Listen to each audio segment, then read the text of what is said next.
hour by Snap here on Democracy Now!, democracynow.org, the War and Peace Report. I'm Amy Goodman. As we continue to cover President Trump's trip to Saudi Arabia, I want to turn to his address to dozens of heads of state from across the Muslim world Sunday. When Trump was in Riyadh, Trump said they should unite in their fight against terrorism in a battle he characterizes between, quote, good and evil. This is not a battle between different faiths, different sects, or different civilizations.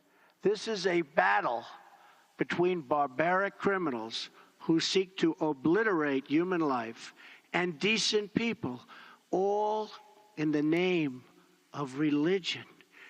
People that want to protect life and want to protect their religion. This is a battle between good and evil. But the nations of the Middle East cannot wait for American power to crush this enemy for them. The nations of the Middle East will have to decide what kind of future they want for themselves, for their country, and frankly, for their families and for their children. It's a choice between two futures, and it is a choice America cannot make for you. A better future is only possible if your nations drive out the terrorists and drive out the extremists. Drive them out. Drive them out of your places of worship. Drive them out of your communities. Drive them out of your holy land. And drive them out of this earth. Donald Trump singled out Iran as a state sponsor of terrorism during his Riyadh speech. He called on all, quote, nations of conscience to isolate Iran. Starving terrorists of their territory, of their funding, and the false allure of the craven ideology will be the basis for easily defeating them. But no discussion of stamping out this threat would be complete without mentioning the government that gives terrorists all three: safe harbor, financial backing, and the social standing needed for recruitment. It is a regime that is responsible for so much instability in that region. I am speaking, of course, of Iran. From Lebanon to Iraq, to Yemen, Iran funds arms and trains terrorists, militias, and other extremist groups that spread destruction and chaos across the region. For decades, Iran has fueled the fires of sectarian conflict and terror. It is a government that speaks openly of mass murder, vowing the destruction of Israel, death to America, and ruin for many leaders and nations in this very room. We're joined now by Trita Parsi, founder and president of the National Iranian American Council, author of the new book, Losing an Enemy, Obama, Iran, and the Legacy of Diplomacy. Still with us, Medea Benjamin, co-founder of Code Pink, author of Kingdom of the Unjust, Behind the U.S.-Saudi Connection. Trita Parsi, if you could respond to what President Trump said in this first foreign trip he's made, his first trip to his first country, Saudi Arabia. I think it's quite regrettable that right after the Iranian people went out, and despite all of the undemocratic obstacles they had to overcome, they nevertheless managed to choose the most moderate person on the ballot, the person who had vowed to continue to try to open Iran up, to continue to negotiate, to be able to resolve conflicts in the region, and actually wants a better relationship with the United States. Donald Trump's response to this is to clench his fist and call for Iran's isolation. I think it's also important to recognize that this is not just rhetoric. This is not just something that we can dismiss, mindful of the many things that Trump otherwise tends to say. Here we're seeing two building blocks being put into place that can lead to an absolute disaster. The combination of a policy of isolation and rejecting diplomacy, together with a policy of regime change, because in that speech he also called for regime change, is exactly how the Iraq War started. Late in the 1990s, Congress passed the Iraq Liberation Act that made regime change in Iraq official policy. It It was combined with an isolation policy, and all it needed was a spark in order for that to lead to a military confrontation. Donald Trump, perhaps not knowing so, is now laying the groundwork for that type of a conflict at the request of the Saudis. I wanted to get your comment on Rex Tillerson, the Secretary of State, saying he hopes Rouhani's re-election will mean a dismantling of Iran's network of terrorists and the restoration of human rights. The significance of Tillerson, of course, President Trump, making these comments from Saudi Arabia. Well, it's fascinating because on the one hand, the administration said that we're not going to focus on human rights any longer. But when it comes to trying to find anything to attack Iran with, then, of course, it's been thrown out there again. And for it to be said from Saudi Arabia, where the human rights situation is worse than it is in Iran, obviously is not helping the human rights situation in Iran. In fact, this is exactly what the hardliners in Iran would like. It is so easy for them to dismiss what otherwise is legitimate criticism against Iran's human rights record when it is said from Riyadh and when it's said with this degree of hypocrisy and double standards. It's actually undermining the human rights situation in Iran when it's done in the manner that Rex Tillerson did it. I'd like to turn to a 2009 diplomatic cable released by WikiLeaks on Saudi Arabia. The cable, which was written by then Secretary of State Hillary Clinton, said, quote, "Donors in Saudi Arabia constitute the most significant source of funding to Sunni terrorist groups worldwide," unquote.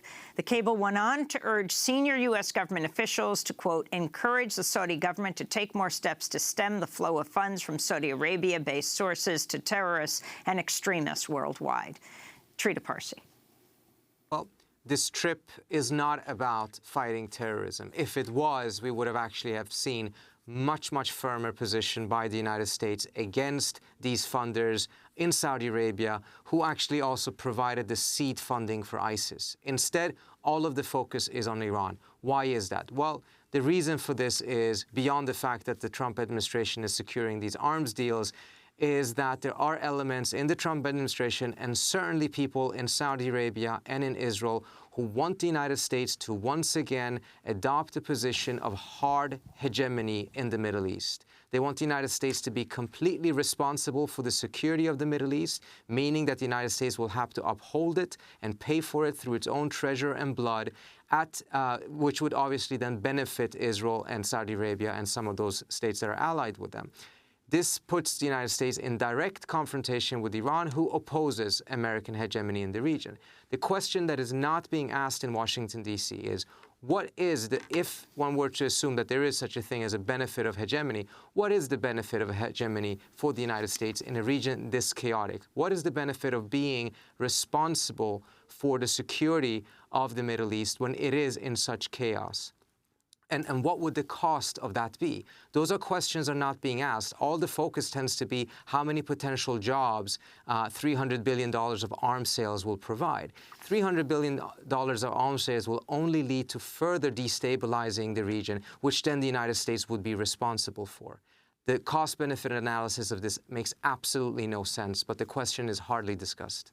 Trita, new Senate sanctions against Iran are scheduled to be marked up in committee this week. What is your message to Congress in the wake of the Iranian election?